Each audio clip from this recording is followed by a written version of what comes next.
What's up, everyone? And today I'm bringing a deck profile on my Sky Strikers. Now, Sky Strikers is a very fun deck, and actually, well, I guess not really recently as recording of this video, but Engage came back to one. Definitely gave this deck the boost it definitely needed. So, without further ado, let's get right into it.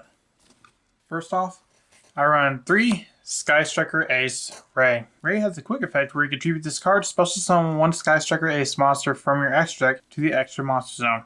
And while this card is in your graveyard, if the face of Sky Striker Ace Link monster you control is destroyed by battle or leaves the field because of an opponent's card effect, you special summon this card. So let's say you have Shizuku on field and they Raigeki it. Then you can special summon this one and go around to Kayane. I also run the 1 Rose.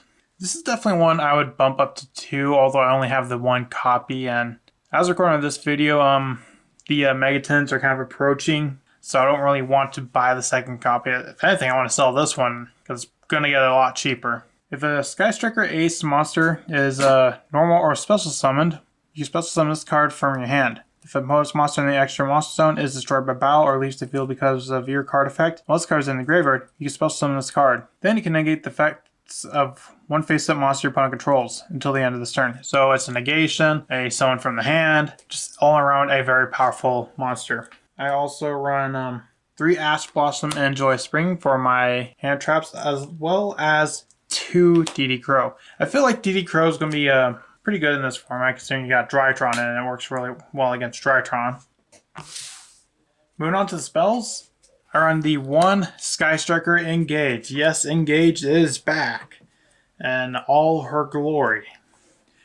Now, if you don't know what Engage does, basically, you can add a Sky Striker card, and if you have 3 spells in your graveyard, draw 1 card. So it's a +1 essentially, and that is not a once per turn. Well, you really can't.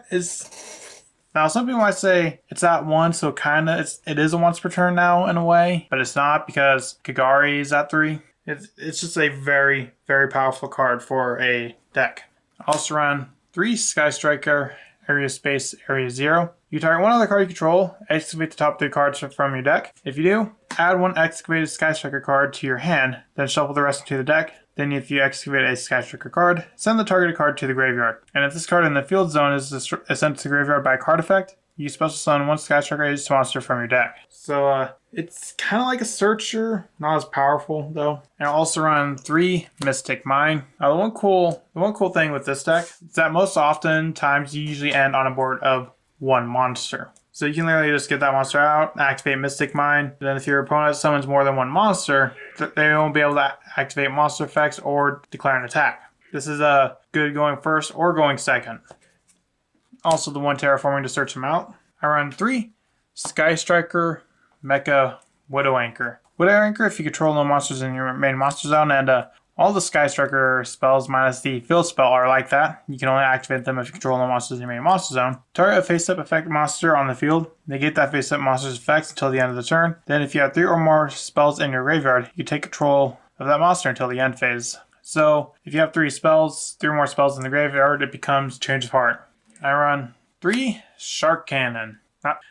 2 Shark Cannon. Now this is kind of like a Call by the Grave essentially. You can target 1 monster in your opponent's graveyard, banish that monster, or if you have 3 or more spells in your graveyard, you can special summon that monster to your field instead, but it cannot attack. Now, you mainly use it for the banishing effect, more so than especially summon it to your field, because then that can inflict with your own cards like Widow Anchor, Engage, Hornet Drones. But you mainly use it for because, let's say your opponent's a combo deck and they send a combo piece to the graveyard, you can activate Shark Cannon and just basically disrupt their combo. I run the 1 Sky Striker Mecha Hornet Drones. It's a token generator. That's really all it is. Summon a token.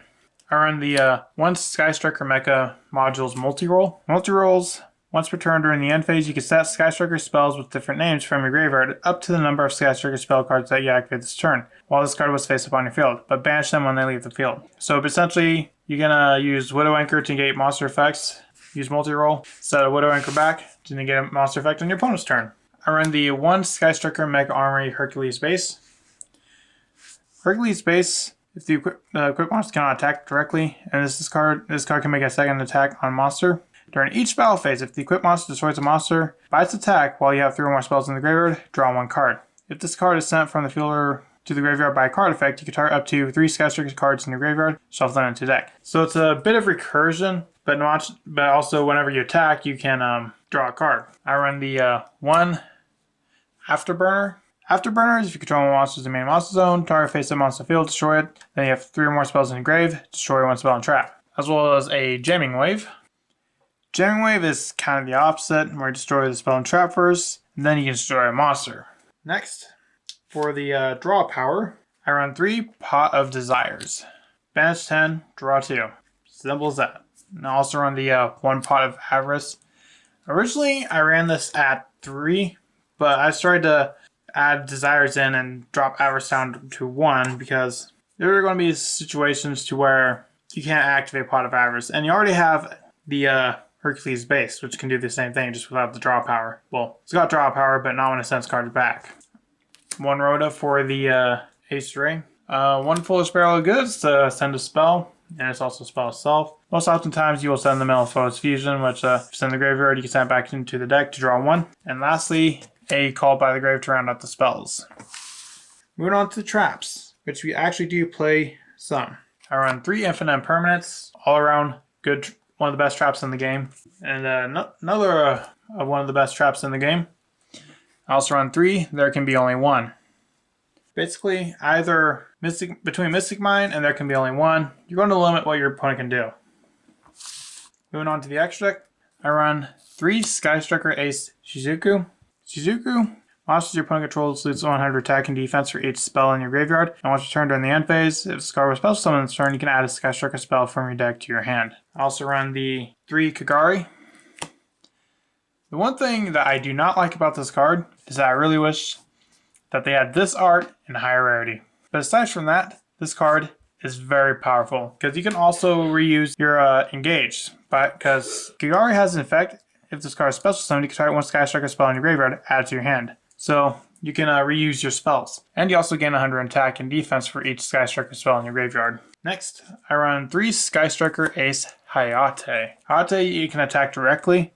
That's really basically the only advantage to that. And if this card battled, you can send a Sky Striker card from your deck to your graveyard. Not the greatest effects. It's okay, but you mainly want it for the attacking directly because then you can just slap Mystic Mine down and you can just attack directly. Because Mystic Mine does not negate Hayate. Because the ability to attack directly is it's not an activated effect. Next, I run the 2 Sky Striker Ace Kiana. Kiana, if this card is special summoned, you can target 1 face-up monster your opponent controls. You cannot attack until the end of your opponent's turn. Each time you activate a Sky Striker spell card, gain 100 life points immediately after this card or effect resolves. You only run 2 because it's very situational getting this card out. Usually what you do is, let's say one of your other Sky Strikers is sent to the graveyard by card effect, you summon the Ray, and then you go into Kiana to basically negate another monster's attack. I also go into Sky Striker Ace Zeke. Zeke is more for the long game. If this card is link summoned, you can target 1 face-up monster on the field, banish it until the end of your opponent's next end phase. That card's pretty cool, but the next part is the, I'd say probably the more important, is once per turn you can target 1 other card to your opponent. You can target 1 other card you control. This card gains 1000 attack, then send that targeted card to the graveyard. And one cool thing is that effect is not until the end of the turn, so it permanently gains that attack boost. So each turn you can just keep building up that attack. And let's say you have a Mystic Mine on the field. Since that attack does not go away, you can get it to like, I don't know, 3000 attack, slap down that Mystic Mine, and you got a 3000 beater. And lastly, I run the 1 Apollosa and the 1 Access Code to round out the extra deck.